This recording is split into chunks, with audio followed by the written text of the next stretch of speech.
公交车上，售票员唯唯诺诺地向乘客收钱，而一群乘客看他老实，却故意拿他寻起了开心。他们谁也想不到，这个看着唯唯诺诺的售票员，以后竟然会被记者追着采访，人们会专门跑来乘坐他售票的那辆车。故事开始，小明和小强是从山东农村来的两个兄弟，他们通过堂哥介绍来到北京投靠一个老板。刚出火车站，在公交上还被售票员收了双倍钱。下车后，两人顺着地址找到地方，老板不在，一个四川小妹接待了他们，把他们安顿好。老板回来，带着两人看了看他们的工作工具，原来是让他们来开小巴车的。第二天，老板亲自带领两人熟悉路线，并教他们开小巴车需要注意哪些。就这样，两人怀着对未来美好的憧憬，开始了他们的工作。第一天，因为小明不会叫喊，两人根本没有什么生意，而旁边车辆却即将坐满，因为人家的售票员大英子嗓门太大了。再说作为本地人的优越感，让大英子和大头瞧不上两个外地来抢活的人。他们合计着准备想个办法把小明他们赶走。另一边，小强车上来了一个美女，这让小强看的魂都差点丢了，人没坐满就慌忙开车出发了。又是正能量满满的一天。晚上，两人一路说笑着开车下班了。小明去饭店找四川妹子，却看到她被几个混混欺负。小明现场就来了一个英雄救美，可是双拳难敌四手，他被几人按在地上狠狠摩擦。好在小强和老板刚哥赶到，几个小混混看到刚哥也是吓得够呛，连忙认错，原来这是刚哥开的饭店。人走以后，小明找到川妹，让他别再干了。看着为了自己挨揍的小明，川妹也是心生感动，拿出手帕细心的给小明擦拭嘴角的血迹。这天小强在路上好好的开着车，后边的大英子却怂恿大头超车。就这样，两人在大马路上演了一出速度与激情。而平时经常坐小强车的大美丽却在大头的车上，大头小眼神不老实的在偷瞄大美丽，这让大英子非常不爽。本来2块的车票钱缺硬要收5块，并且说就因为大美丽在他车上露腿就要多收钱。大美丽听后也是气愤的下了车。后边的小强路过，把大美丽叫上了车，可是大头却并没有善罢甘休，通过后视镜看到小强的车跟了上来。大头使坏，把小强的车硬生生的逼到了马路牙子上，而车上的大美丽也因为紧急刹车而受了伤。二人把大美丽送往医院。通过聊天，他们也算认识了。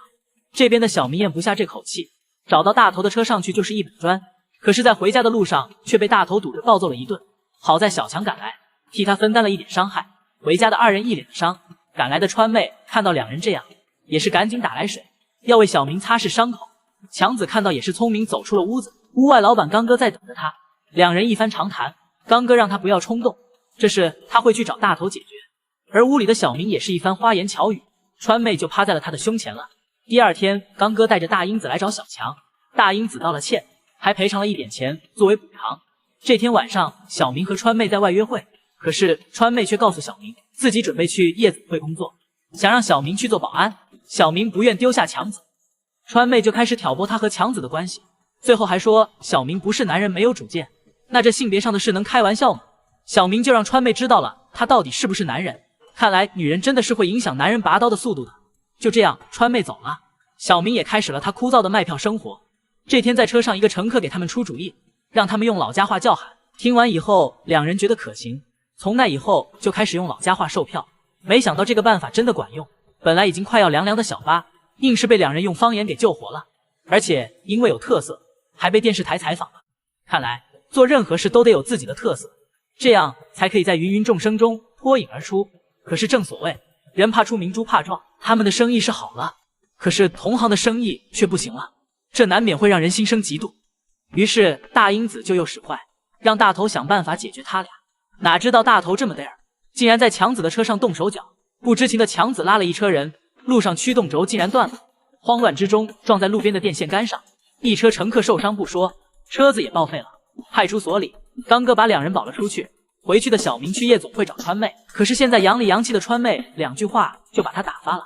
回家的小明一顿哭啊，邻居都看不下去了，邀请两人喝酒。